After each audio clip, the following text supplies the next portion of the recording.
Alam mo kapatid, magbabasa muna ako ng isang istorya sa iyo sa 9:1 ng Juan. At sa pagdaraan niya ay nakita niya ang isang lalaking bulag mula sa kanyang kapanganakan.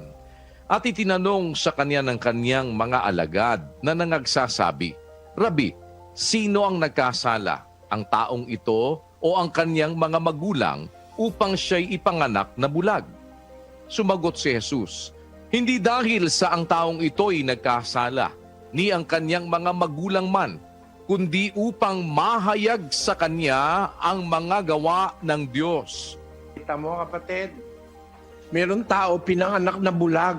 Wala namang kasalanan yung magulang niya, kaya siya pinanganak na bulag. Wala rin naman siyang kasalanan, lalo naman logical yon. Kasi hindi naman siyempre gusto ng taong ipanganak siyang bulag. Tinatanong ng mga apostol, sino may kasalanan yan? Bakit bulag yan mula sa pagkapanganak?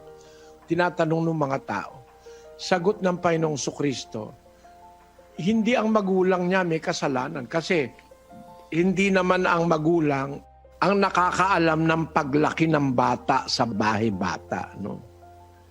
Hindi mo nalalaman, ang Diyos ang nakakaalam nun.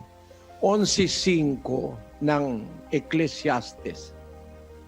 Kung paanong hindi mo nalalaman kung ano ang daan ng hangin o kung paano mang lumalaki ang mga buto sa bahay bata ng buntis, gayon hindi mo nalalaman ang gawa ng Diyos na gumagawa sa lahat.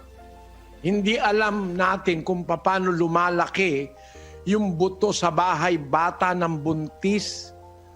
Gayon hindi mo nalalaman ang gawa ng Diyos. Hindi naman alam ng tao kung ano ba mangyayari doon sa kanyang, nasa loob ng kanyang tiyan. Kaya hindi kasalanan ng magulang noon, ang sinasabi ko noon. Ngayon kasi meron ng paraan ng siyensya para malaman mo kung ano nasa loob, bata ba, kung ano ba. No?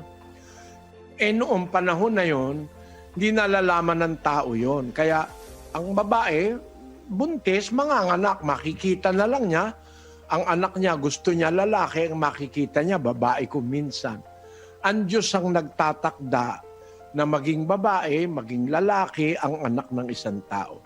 O kung meron man siyang physical defect o mental defect, ang nakakaalam nun ang Diyos. Minsan, meron din tayong papel, mga kapatid. Yung ating recklessness, yung pagiging hindi natin maingat, maaaring makaapekto sa bata. Doon sa bahay bata ng isang ina, ang nakakaalam ng mga pangyayari doon ang Diyos. Hindi natin alam kung yung anak na ipapanganak mo, bulag. Kagaya nung nakita na sa panahon ng Panginoon Kristo. Sabi ni Kristo, hindi ang magulang niya may kasalanan, kaya bulag yan. O yun mang ipinanganak na bulag, lalo namang walang kasalanan yon. Kundi kaya naging bulag yan para mahayag sa kanya ang gawa ng Diyos. At yun nga, pinadilat ni Kristo. Dahil dun sa bulag na yon, naipakita ni Kristo na ang bulag napapadilat ng kapangyarihang daladala ni Kristo. Sumampalataya yung bulag, sumampalataya yung mga magulang niya, at yung mga taong nakakita, naging dahilan yon para sila maging makadiyos.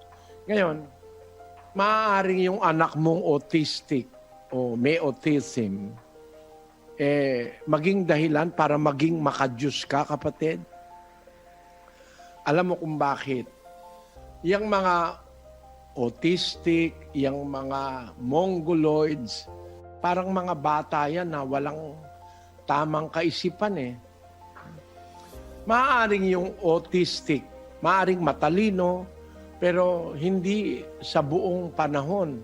Merong mga moods siya na iba, kaiba, hindi normal.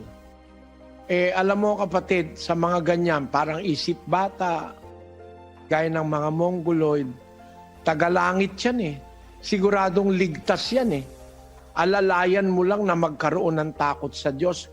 Hanggang lumaki yan, kulang ang isip niyan, may pag-asa yang maging dapat.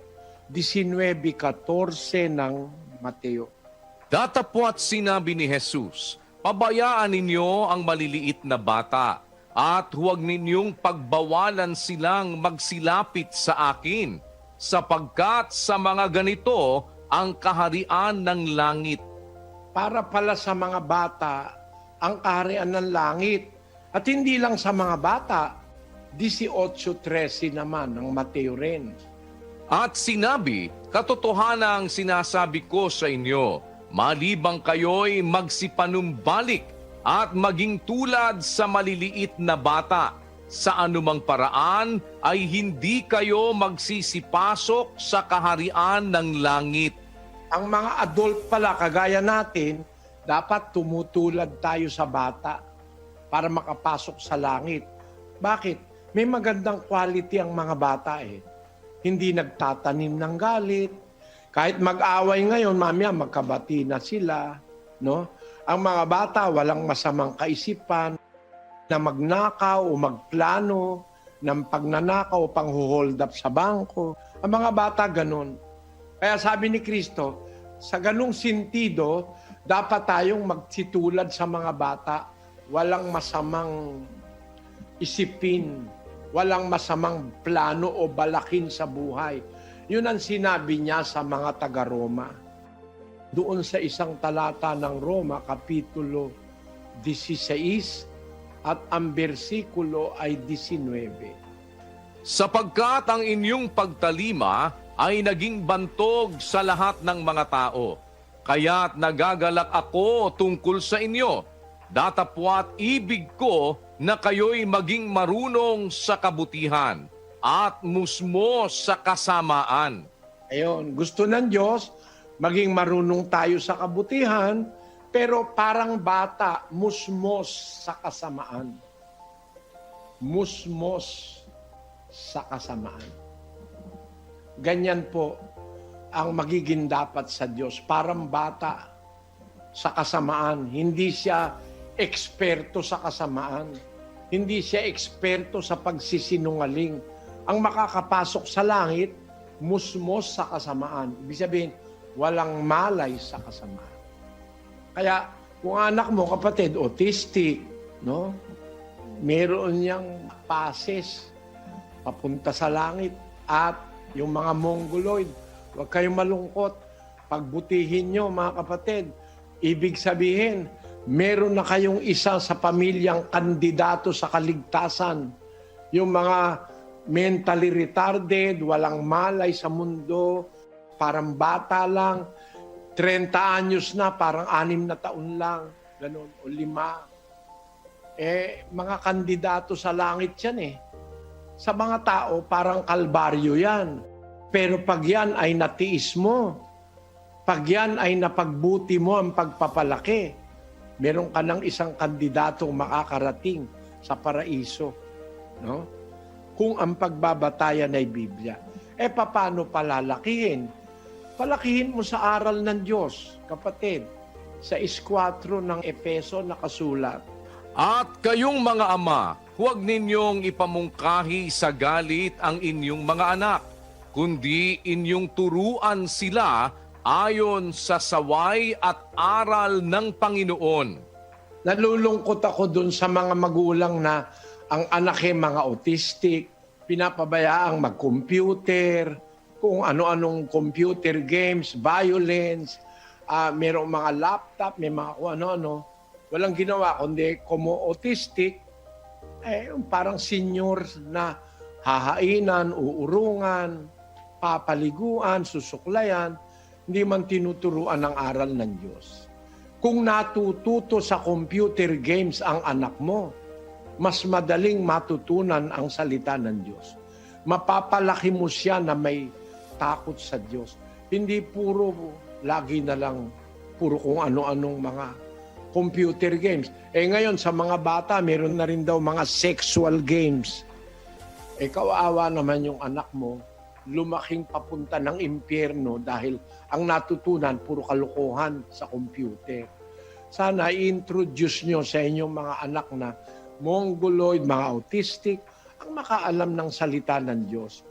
Turuan yung magbasa ng Biblia at Alam nyo mga kapatid, nakita ko, kahit ang isang tao ay parang autistic, pag meron siyang kilalang Diyos sa buhay,